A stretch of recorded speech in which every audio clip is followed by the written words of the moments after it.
मुझे नहीं समझ आती ये जो मातम का कंसेप्ट है, जो अपने आप को मारना पीटना, ये कंसेप्ट आया कहां से? सबसे पहले समझते हैं कि मातम का मतलब क्या होता है। मातम का मतलब होता है कि गम का इजहार करना। आप सल्लल्लाहु अलैहि वसल्लम को कितनी मोहब्बत थी अपने चचा अमीर हमजा, जो कि सैयद शुहदा हैं। उन्होंने उनके शहीद होने पर उनका कलेजा कैसे टुकड़े, उन्होंने मातम किया? उन्होंने तो कोई मातम नहीं किया। फिर आप सल्लल्लाहु अलैहि वसल्लम की जो फैमिली है, अहले बैत जिनको आप कहते हैं, उन्होंने मातम किया? कहीं से साबित कर दें, उन्होंने भी नहीं मातम किया। सहाबा की जिंदगी को देखें, उन्होंने भी मातम नहीं किया। इवन ये गोरे हम पे ये देख के हंसते हैं कि ये कर क्या रहे हैं। अगर अफसोस है, आप अकीदत रखते हैं हज़रत हुसैन रज़ी अल्लाह तआला अन्हु से, हम भी अकीदत रखते हैं। आप 9-10 मुहर्रम का आप सल्लल्लाहु अलैहि वसल्लम हदीस है, रोजा रखें। नहीं होता ना कुरान में, ना हदीस में, ना किसी और दुनियावी भी किसी किताब में। सिंपल सी बात है, कह दो हमें हुसैन बनाने वालों से, मोमिन कभी शुहदा का मातम नहीं करते, और ये हमने आप सल्लल्लाहु अलैहि वसल्लम से सीखा है। अगर वो मातम करते अपने चचा की वफात पे, तो हम भी मातम कर लेते। हजरत हमजा अलैहिस्सलाम जंग करते हुए शहीद हुए थे, वहीं इमाम हुसैन अलैहिस्सलाम जंग नहीं कर रहे थे बल्कि हक के साथ खड़े हुए थे। हजरत हमजा अलैहिस्सलाम को शहीद करने के बाद गुस्ल कफन देने के बाद उनको दफन किया गया। इमाम हुसैन अलैहिस्सलाम को शहीद करने के बाद उनके लाशे को पमाल किया गया और उनकी गर्दन को काटा गया।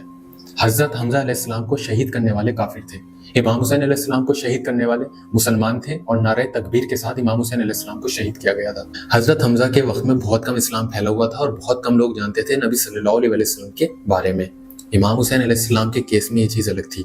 पूरे अरब में इस्लाम फैल चुका था और हर जालिम को पता था कि वो क्या कर रहा है। हजरत हमजा ने अपने 71 साथियों को शहीद होते हुए नहीं देखा। हजरत हमजा ने अपने 6 महीने के मासूम बच्चे की गर्दन में 3 लगते हुए नहीं देखा। हजरत हमजा को 3 दिन का भूखा प्यासा नहीं शहीद किया गया। हजरत हमजा के जनाजे को पमाल नहीं किया गया। और तुम कहते हो कि अहलुल बैत अलैहिस्सलाम ने गम नहीं मनाया।